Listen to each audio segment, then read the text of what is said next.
বাঁকুড়া জেলার শিমলাপাল নদীঘাটে শুরু হয়েছে বিশেষ সড়ক নিরাপত্তা সপ্তাহ 2026 উপলক্ষে সচেতনতামূলক কর্মসূচি। 3 আগস্ট থেকে 9 আগস্ট পর্যন্ত চলা এই বিশেষ উদ্যোগের মূল লক্ষ্য সড়ক দুর্ঘটনা রোধে সাধারণ মানুষের মধ্যে সচেতনতা বৃদ্ধি করা এবং নিরাপদ সড়ক গড়ে তোলা। এই উপলক্ষে আয়োজিত অনুষ্ঠানে উপস্থিত ছিলেন তালডাংরার বিধায়ক সৌভিক পাত্র। তিনি বলেন, একটি ছোট্ট অসাবধানতাই মুহূর্তের মধ্যে একটি পরিবারের সারা জীবনের কান্নার কারণ হয়ে উঠতে পারে। তাই নিজের নিরাপত্তা এবং পরিবারের মুখে হাসি ধরে রাখতে সকলকে ট্রাফিক নিয়ম মেনে চলার আহ্বান জানান তিনি। অনুষ্ঠানে গাড়ি চালানোর সময় সিট বেল্ট ব্যবহার, মোটরসাইকেলে হেলমেট পরা, মোবাইল ফোন ব্যবহার থেকে বিরত থাকা, অতিরিক্ত গতিতে গাড়ি না চালানো, পথচারীদের সম্মান করা এবং মদ্যপ অবস্থায় গাড়ি না চালানোর মতো গুরুত্বপূর্ণ বার্তা তুলে ধরা হয়।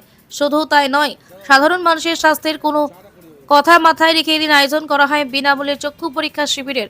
বহু মানুষ এই সুযোগে চোখের প্রাথমিক পরীক্ষা করিয়ে বিশেষজ্ঞদের কাছ থেকে প্রয়োজনীয় পরামর্শ গ্রহণ করেন। নিরাপদ সড়ক গড়ে তোলা শুধু প্রশাসনের নয়, আমাদের প্রত্যেকের দায়িত্ব। সচেতন হন, ট্রাফিক নিয়ম মেনে চলুন, নিরাপদে থাকুন। বাঁকুড়া শিমলাপাল থেকে জয় দত্তের রিপোর্ট, পিস নিউজ বাংলা। তো রাজ্য সরকারের পক্ষ থেকে যে এই পথের যে রোড সেফটি যে কর্মসূচি নেওয়া হয়েছে, এটা শুধু একটা কর্মসূচি নয়, এটা মানুষের জীবন বাঁচানোর একটা উদ্যোগ।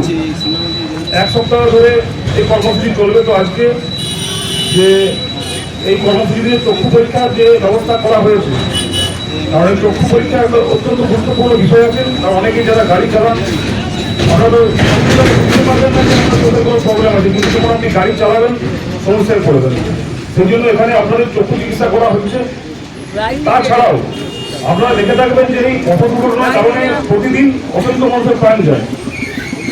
তো বিশেষ কিছু বিষয় আছে, কিছু ট্রাফিকের নিয়ম আছে, সরকারি কিছু রুল আছে।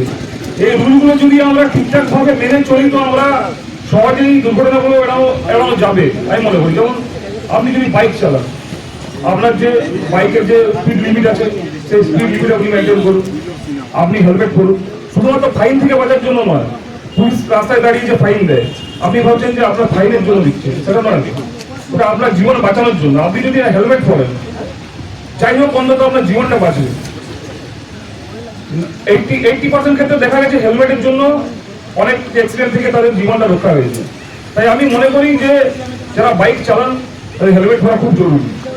তাছাড়াও যারা 4 চাকা চালান তাদের জন্য সিট বেল্ট যদি আপনি ইউজ করেন তো আপনার অ্যাক্সিডেন্ট পর আপনার জীবন রক্ষার সম্ভাবনা অনেক বেশি হয়ে যায়।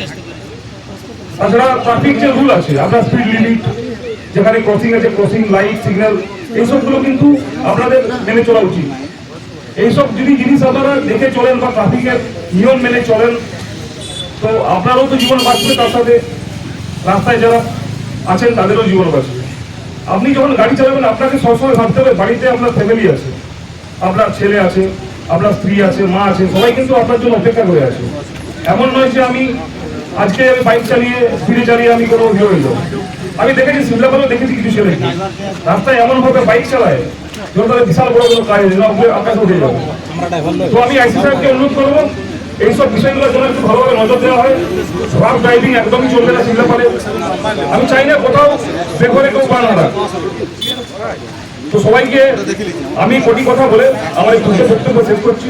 আপনারা এসেছেন, যদিও বাইরে রোড আছে, আপনারা সঠিকভাবে দাঁড়ান, চক্ষু পরীক্ষা করান, প্রেশার চেক করান। সকলকে নমস্কার, ধন্যবাদ। পিস নিউজ বাংলা, সত্যের পক্ষে, শান্তির পথে।